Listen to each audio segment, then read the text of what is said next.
નમસ્કાર મિત્રો, સ્વાગત છે તમારું અમારી યુટ્યુબ ચેનલમાં। તો મિત્રો, જીએસએસબી એટલે કે ગુજરાત ગૌણ સેવા પસંદગી મંડળ દ્વારા વર્ક આસિસ્ટન્ટ વર્ક 3 ની પોસ્ટ પર ભરતી જાહેર કરવામાં આવી છે। આ ભરતી વિશે આપણે તમામ માહિતી આજના વિડીયોમાં મેળવી લઈએ। તે પહેલા વિડીયો ગમે તો લાઈક અને શેર કરી દેજો, ચેનલમાં નવા હોય તો ચેનલને સબસ્ક્રાઇબ કરી દેજો। તો ચાલો મિત્રો, વિડીયોની શરૂઆત કરીએ।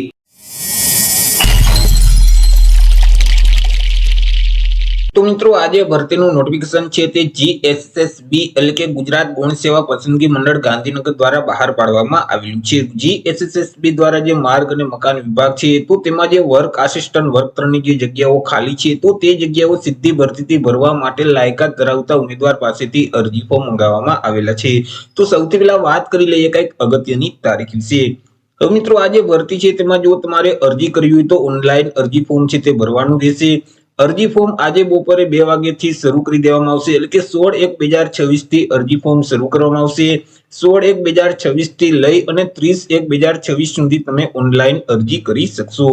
ઓનલાઈન અરજી ફોર્મ જે ઓજાસનું પોર્ટલ છે એટલે કે ojas.gujarat.gov.in નામની જે વેબસાઇટ છે તે વેબસાઇટ ઉપર જઈ અને તમે 30/1/2026 સુધી ઓનલાઈન અરજી ફોર્મ ભરી શકશો। મિત્રો, આ ભરતીમાં જો તમારે ઘર બેઠા જ ઓનલાઈન અરજી ફોર્મ ભરવું હોય તો અમારા જે WhatsApp નંબર છે 6352228352 આ નંબર પર તમે WhatsApp પર મેસેજ કરશો કે અમારે વર્ક આસિસ્ટન્ટમાં અરજી ફોર્મ ભરવું છે તો તમને નજીવી ફી સાથે ઘર બેઠા જ ઓનલાઈન અરજી કરી દેવામાં આવશે। વાત કરીએ મિત્રો જગ્યા વિશે કે કુલ કેટલી જગ્યા છે અને કેટેગરી મુજબ કેટલી જગ્યા રહેશે, તો કે કુલ 136 જેટલી જગ્યા પર આ ભરતી જાહેર કરવામાં આવેલી છે। આજે 136 જગ્યા છે તેમાંથી સામાન્ય એટલે કે બિન અનામત વર્ગના ઉમેદવાર માટે 162 જેટલી જગ્યા છે।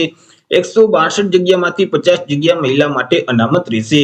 ઈડબ્લ્યુએસ એટલે કે આર્થિક રીતે નબળા વર્ગના જે ઉમેદવાર છે તેના માટે 35 જગ્યા છે। 35 માંથી 8 જગ્યા મહિલા માટે અનામત રહેશે। એસસીબીસી એટલે કે સામાજિક અને શૈક્ષણિક રીતે પછાત વર્ગના જે ઉમેદવાર છે તેના માટે 75 જગ્યા છે। 75 માંથી 21 જગ્યા મહિલા માટે અનામત રહેશે। એસસી કેટેગરીના ઉમેદવાર માટે 18 જગ્યા છે। 18 માંથી 4 જગ્યા મહિલા માટે અનામત રહેશે। ત્યાર પછી એસટી એટલે કે અનુસૂચિત જનજાતિના ઉમેદવાર માટે 46 જગ્યા છે। 46 માંથી 13 જગ્યા મહિલા માટે અનામત રહેશે। આવી રીતે જે 336 જેટલી જગ્યા છે તેમાંથી 28 જગ્યા માજી સૈનિક માટે અનામત રહેશે। મિત્રો, અહીં જે દિવ્યાંગ ઉમેદવાર છે તો તેના માટે અલગથી ખાસ ભરતી ઝુંબેશ દ્વારા જે મિત્રો ભરતી જાહેર કરવામાં આવેલી હતી, જેથી કરી આ ભરતીમાં તેના માટે અનામત સીટ રાખવામાં આવેલી નથી। વાત કરી લઈએ મિત્રો પે સ્કેલ એટલે કે પગાર ધોરણ વિશે કે ઉમેદવારોને કયા પગાર ધોરણ મુજબ પગાર આપવામાં આવશે, તો ઉમેદવારોને પ્રથમ 5 વર્ષ સુધી તો ફિક્સ પગાર છે તે મળવાપાત્ર થશે। દર મહિને ₹26,000 ફિક્સ પગાર આપવામાં આવશે। 5 વર્ષ પૂરા થઈ જશે એટલે પે મેટ્રિક લેવલ 4 છે તે મુજબ ઉમેદવારોને પગાર આપવામાં આવશે, એટલે કે ₹25,500 થી લઈ અને 81,100 નું જે પગાર ધોરણ છે તે મુજબ ઉમેદવારોને પગાર મળવાપાત્ર થશે। વાત કરીએ એજ લિમિટ એટલે કે વય મર્યાદા વિશે કે અરજી ફોર્મ ભરવા માટે ઉમેદવારની ઉંમર કેટલી હોવી જોઈએ, તો કે અહીં ઉમેદવારોએ અરજી ફોર્મ ભરવાની જે છેલ્લી તારીખ છે 30/1/2026 તે તારીખને ધ્યાનમાં રાખી અને પોતાની ઉંમરની ગણતરી કરવાની રહેશે। 30/1/2026 ના રોજ ઉમેદવારની જે ઉંમર છે તે ઓછામાં ઓછી 18 વર્ષ અને વધુમાં વધુ 33 વર્ષની હોવી જોઈએ। પરંતુ અહીં જે અનામત વર્ગના ઉમેદવાર છે તો તેઓને સરકારશ્રીના નિયમ અનુસાર ઉંમરમાં છૂટછાટ આપવામાં આવશે। જેમ કે મિત્રો, સામાન્ય વર્ગની જે મહિલા ઉમેદવાર છે તેઓને 5 વર્ષની છૂટછાટ આપવામાં આવશે। અનામત વર્ગના જે પુરુષ ઉમેદવાર છે તેઓને 5 વર્ષની છૂટછાટ મળવાપાત્ર થશે। અનામત વર્ગની જે મહિલા ઉમેદવાર છે તેઓને 10 વર્ષની છૂટછાટ આપવામાં આવશે। સામાન્ય વર્ગના જે દિવ્યાંગતા ધરાવતા પુરુષ ઉમેદવાર છે તેઓને 10 વર્ષની છૂટછાટ આપવામાં આવશે, જ્યારે સામાન્ય વર્ગની દિવ્યાંગતા ધરાવતી જે મહિલા ઉમેદવાર છે તો તેઓને 15 વર્ષની છૂટછાટ આપવામાં આવશે। અનામત વર્ગના દિવ્યાંગતા ધરાવતા જે પુરુષ ઉમેદવાર છે તેઓને 15 વર્ષની છૂટછાટ આપવામાં આવશે, જ્યારે અનામત વર્ગની જે દિવ્યાંગતા ધરાવતી મહિલા ઉમેદવાર છે તો તેઓને 20 વર્ષની ઉંમરમાં છૂટછાટ આપવામાં આવશે। માજી સૈનિક છે તો તેઓએ જે સંરક્ષણ સેવા બજાવેલ છે તે ઉપરાંત 3 વર્ષની છૂટછાટ આપવામાં આવશે।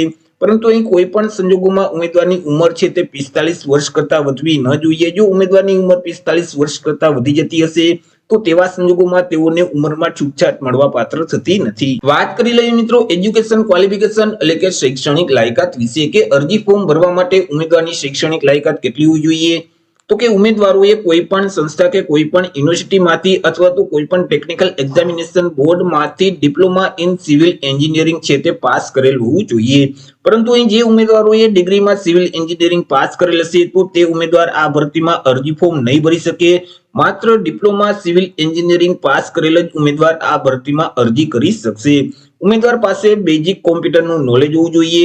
ઉમેદવાર છે તે ગુજરાતી ભાષા અથવા તો હિન્દી ભાષા અથવા તો બંને ભાષાના જાણકાર હોવા જોઈએ. વાત કરી લઈએ મિત્રો પરીક્ષા ફી વિશે કે કયા ઉમેદવારોએ કેટલી પરીક્ષા ફી ભરવાની રહેશે. તો અહીં મિત્રો તમામ વર્ગના ઉમેદવારોએ પરીક્ષા ફી છે તે ભરવાની રહેશે કે જેમાં બિન અનામત વર્ગના જે પુરુષ ઉમેદવાર છે તો તેઓએ પરીક્ષા ફી તરીકે ₹500 ભરવાના રહેશે. તે સિવાય અનામત વર્ગના તમામ ઉમેદવાર છે જેમ કે તમામ વર્ગની મહિલા ઉમેદવાર છે, સામાજિક અને શૈક્ષણિક રીતે પછાત વર્ગના ઉમેદવાર છે, અનુસૂચિત જાતિ અનુસૂચિત જનજાતિના ઉમેદવાર છે, આર્થિક રીતે નબળા વર્ગના ઉમેદવાર છે, દિવ્યાંગ અને માજી સૈનિક છે. તો આ તમામ અનામત વર્ગના જે ઉમેદવારો છે તો તેઓએ પરીક્ષા ફી તરીકે ₹400 ભરવાના રહેશે. પરંતુ અહીં ઉમેદવાર પરીક્ષામાં હાજર રહેશે, પરીક્ષા આપશે તો તેવા સંજોગોમાં તેઓએ જે ફી ભરેલ છે તે ફી તેઓને પરત કરી દેવામાં આવશે. પરીક્ષા ફી છે તે તમારે ઓનલાઈન જ ભરવાની રહેશે. તમે net banking, credit card, debit card કે યુપીઆઈ ના માધ્યમથી પરીક્ષા ફી ભરી શકશો. 2/2/2026 સુધીમાં તમારે ઓનલાઈન પરીક્ષા ફી ભરી દેવાની રહેશે. વાત કરી લઈએ સિલેક્શન પ્રોસેસ વિશે કે ઉમેદવારનું સિલેક્શન કેવી રીતે કરવામાં આવશે. તો ઉમેદવારનું જે સિલેક્શન છે તે એક સ્પર્ધાત્મક પરીક્ષાના માધ્યમથી કરવામાં આવશે. આ જે પરીક્ષા છે તે હેતુલક્ષી પ્રકારની રહેશે એટલે કે તેમાં એમસીક્યુ પ્રકારના પ્રશ્ન પૂછવામાં આવશે. તમને જે ક્વેશ્ચન પેપર આપવામાં આવશે તેમાં અલગ અલગ 2 વિભાગ હશે, વિભાગ એ અને વિભાગ બી. બંને વિભાગ ફરજિયાત આપવાના રહેશે અને બંને વિભાગમાં પાસ થવું ફરજિયાત રહેશે કે જેમાં વિભાગ એ છે તેમાં કુલ 90 એમસીક્યુ પ્રકારના પ્રશ્ન પૂછવામાં આવશે. એક પ્રશ્નનો 1 માર્ક એટલે વિભાગ એ છે તે કુલ 90 માર્કનો રહેશે કે જેમાં તાર્કિક કસોટીઓ અને ડેટા ઇન્ટરપ્રિટેશનને લગતા જે દાખલાઓ છે એટલે કે રીઝનિંગ પ્રકારના જે પ્રશ્ન છે તેવા 30 પ્રશ્ન પૂછવામાં આવશે કે જેમના 30 માર્ક રહેશે. જ્યારે ગાણિતિક કસોટીઓ એટલે કે ગણિત સંબંધિત જે દાખલાઓ છે તેવા પણ 30 દાખલા પૂછવામાં આવશે, તેમના પણ 30 માર્ક રહેશે. તે સિવાય ભારતનું બંધારણ છે, વર્તમાન પ્રવાહો છે, ગુજરાતી અને ઇંગ્લિશ ગ્રામર સંબંધિત 30 પ્રશ્ન પૂછવામાં આવશે કે જેમના પણ 30 માર્ક રહેશે. આવી રીતે વિભાગ એ છે તે કુલ 90 માર્કનો રહેશે. ત્યાર પછી વિભાગ બી છે તેમાં કુલ 120 એમસીક્યુ પ્રકારના પ્રશ્ન પૂછવામાં આવશે. 120 માર્કનો વિભાગ બી રહેશે. વિભાગ બી માં સંબંધિત વિષય અને તેની ઉપયોગિતાને લગતા જે પ્રશ્ન છે એટલે કે તમે જે ડિપ્લોમા સિવિલ એન્જિનિયરિંગ પાસ કરેલ છે તેમાંથી 120 પ્રશ્ન પૂછવામાં આવશે.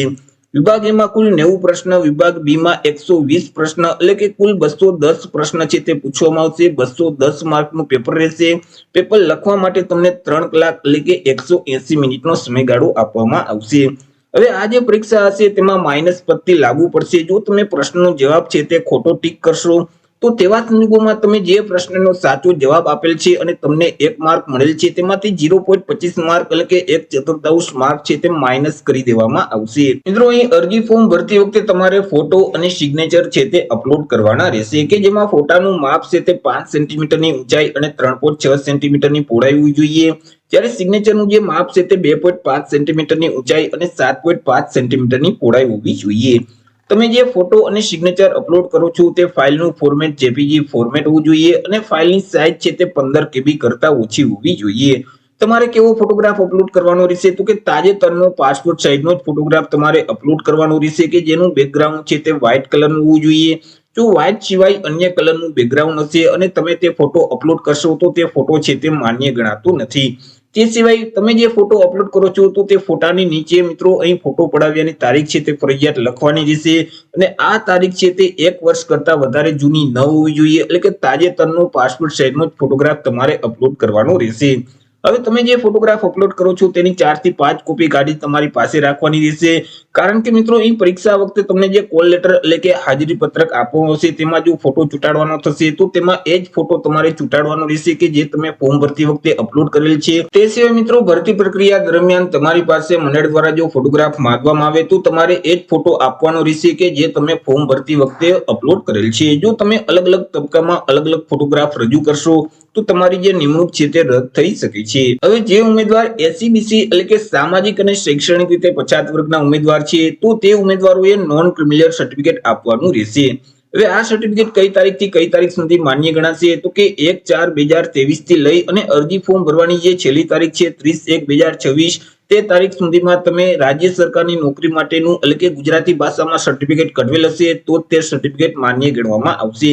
પરંતુ તમારી પાસે કેન્દ્ર સરકારની નોકરી માટેનું જો સર્ટિફિકેટ હશે તો તે સર્ટિફિકેટ 1/4/2025 થી લઈ અને અરજી ફોર્મ ભરવાની છેલ્લી તારીખ છે 30/1/2026 તે સમયગાળા દરમિયાન તમે તે સર્ટિફિકેટ મેળવેલ હશે તો તે સર્ટિફિકેટ માન્ય ગણવામાં આવશે. એવી રીતે જે ઈડબ્લ્યુએસ એટલે કે આર્થિક રીતે નબળા વર્ગના ઉમેદવાર છે તો તેઓએ ઈડબ્લ્યુએસ નું સર્ટિફિકેટ આપવાનું રહેશે. હવે આ જે ઈડબ્લ્યુએસ નું સર્ટિફિકેટ છે તે તમે રાજ્ય સરકારની નોકરી માટેનું કઢવેલ હશે તો તે સર્ટિફિકેટ 31/1/2023 થી લઈ અને 30/1/2026 સુધીમાં કઢવેલ હશે તો તે સર્ટિફિકેટ માન્ય ગણવામાં આવશે. પરંતુ કેન્દ્ર સરકારની નોકરી માટે તમે ઈડબ્લ્યુએસ નું સર્ટિફિકેટ કઢવેલ હશે તો તે સર્ટિફિકેટ 1/4/2025 થી લઈ અને ફોર્મ ભરવાની છેલ્લી તારીખ છે 30/1/2026 આ સમયગાળા દરમિયાન તમે મેળવેલ હશે તો તે સર્ટિ માન્ય ગણવામાં આવશે. તો એ રીતે મિત્રો ગુજરાત ગૌણ સેવા પસંદગી મંડળ દ્વારા વર્ક આસિસ્ટન્ટ વર્કરની પોસ્ટ પર ભરતી જાહેર કરવામાં આવી છે. તો આશા રાખું છું વિડીયો પસંદ પડ્યો હશે. વિડીયો પસંદ પડ્યો તો લાઈક અને શેર કરી દેજો. ચેનલમાં નવા હોય તો ચેનલને સબસ્ક્રાઇબ કરી દેજો. ફરી મળીશું એક નવા ટોપિક સાથે એક નવા જ વિડીયોમાં. ત્યાં સુધી જય હિન્દ, વંદે માતરમ.